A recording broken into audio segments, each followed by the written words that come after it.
Breaking news. Breaking news. Breaking news. Sommet extraordinaire de l'UMOA. Merci de rester sur CNN. Breaking news. Breaking news. Les chefs d'État et de gouvernement de l'Union économique et monétaire ouest-africaine se sont réunis le 27 avril 2020 en sommet extraordinaire. Les échanges par visioconférence, présidés par son Excellence Alassane Ouattara, président en exercice de l'Union. Ils ont défini une stratégie commune de lutte contre le coronavirus. Voici le communiqué final de la rencontre. Analysant la situation sanitaire dans les pays de l'Union, la conférence exprime sa vive préoccupation face à la rapidité avec laquelle la maladie du Covid-19 se propage et les risques qu'elle comporte au plan humain, économique et financier sur le monde en général et en particulier sur les pays de l'Union. Elle exprime sa compassion à toutes les familles endeuillées et souhaite un prompt rétablissement aux malades. La conférence salue la vigueur des réactions des États membres dès le déclenchement de l'épidémie et les efforts qu'ils continuent de déployer pour mettre en œuvre des plans de riposte destinés à faire face à la progression de la maladie, à protéger les populations les plus vulnérables et à limiter l'impact de la pandémie. Elle les exhorte à poursuivre la sensibilisation des populations au strict respect des mesures de prévention. La conférence rend un hommage appuyé aux professionnels de la santé pour les efforts inlassables qu'ils déploient pour sauver des vies. Elle remercie toutes les bonnes volontés qui se mobilisent pour atténuer les souffrances des malades et porter assistance à ceux qui en ont besoin. Elle félicite le Conseil des ministres et les institutions de l'Union pour les décisions et mesures prises à l'issue de la session extraordinaire du Conseil des ministres du 20 mars 2020 pour contribuer au financement des plans de riposte nationaux et se réjouit en particulier de l'octroi de prêts concessionnels au profit des États à hauteur de 120 milliards par l'affectation par la BCEAO et la Commission de l'UEMOA de 40 milliards au fonds de bonification de la BOAD, de la couverture par la BCEAO des besoins de liquidité exprimés par les banques. La conférence a pris acte des nouvelles mesures d'accompagnement des États et du secteur privé pour renforcer la résilience de tous les acteurs en vue de faire face à court et moyen terme aux conséquences vécues et prévisibles de la pandémie du Covid-19, notamment le lancement imminent de bons Covid-19. La conférence salue également les actions en cours de la BCEAO et de la BOAD destinées à mettre en œuvre, en relation avec le système bancaire, des mécanismes de financement des SFD, principale source de financement du secteur informel dans les États membres. La conférence note qu'à l'instar des autres pays, la pandémie affecte profondément les économies des États membres.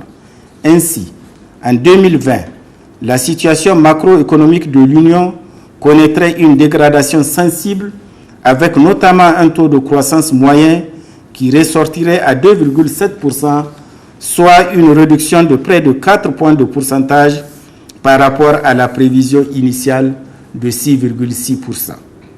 À cet égard, les chefs d'État et de gouvernement encouragent les États membres à mettre rapidement en œuvre les mesures de stabilisation puis de relance des économies. Dans ce contexte, la conférence a évalué les ressources financières nécessaires aux États pour faire face aux besoins en équipement sanitaire, assurer une mise en œuvre effective des mesures sociales et relancer l'activité économique. L'évaluation de ces mesures s'élève à 5 285 milliards de francs CFA. Il en résulterait une aggravation du déficit budgétaire non compris pour représenter 5,5% du PIB contre 2,7% initialement prévu.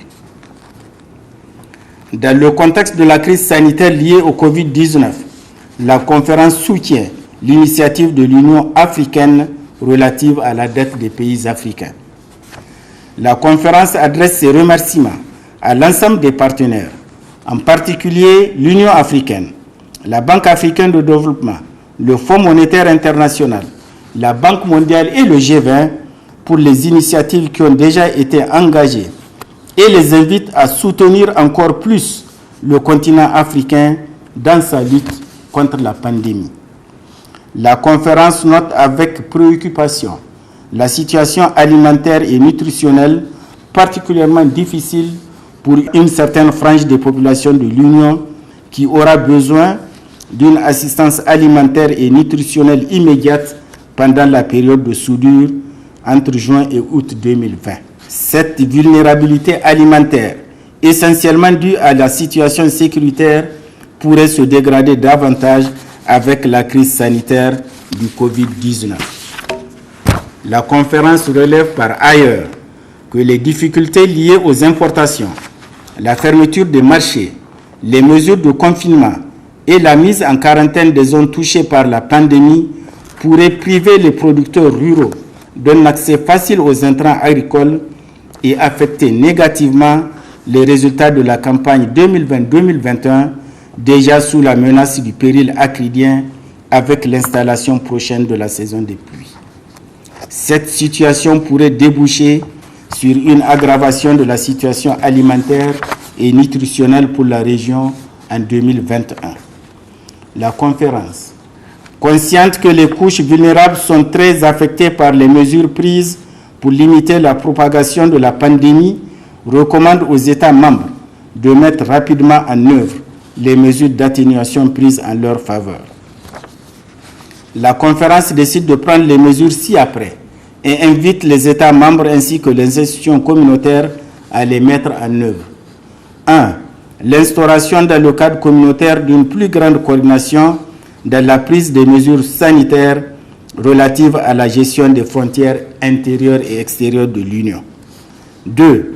L'élaboration et la mise en œuvre d'un plan régional de renforcement des capacités des systèmes de santé pour la gestion des épidémies. 3. L'adoption d'une déclaration portant suspension temporaire de l'application du pacte de convergence, de stabilité, de croissance et de solidarité. 4. La prise avec célérité de toutes les mesures qui s'avéreraient nécessaires pour réduire l'impact de la pandémie sur nos populations et soutenir pendant et après la crise. La conférence exprime sa vive préoccupation face à l'escalade continue des actes terroristes et de banditisme contre les pays de l'Union et réitère la détermination des États membres à renforcer leur coopération dans la lutte contre le terrorisme. Elle condamne l'enlèvement de M. Soumaïla Cissé, chef de file de l'opposition malienne, et rassure le gouvernement malien de son soutien et de ses encouragements pour toutes les initiatives en cours pour sa libération dans les meilleurs délais et sans condition. Abordant la situation politique au sein de l'Union, la conférence salue le bon déroulement des élections présidentielles en Guinée-Bissau et au Togo. La prochaine conférence des chefs d'État et de gouvernement se tiendra en juillet 2020 à Yamoussoukro, en République de Côte d'Ivoire. Merci d'être sur CNN, la télévision autrement. Les programmes se poursuivent. Retrouvez en ligne toute l'info en continu sur C-Web Info, 100% info, non-stop.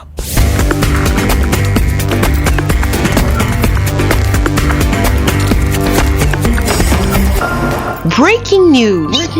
Sur CNN.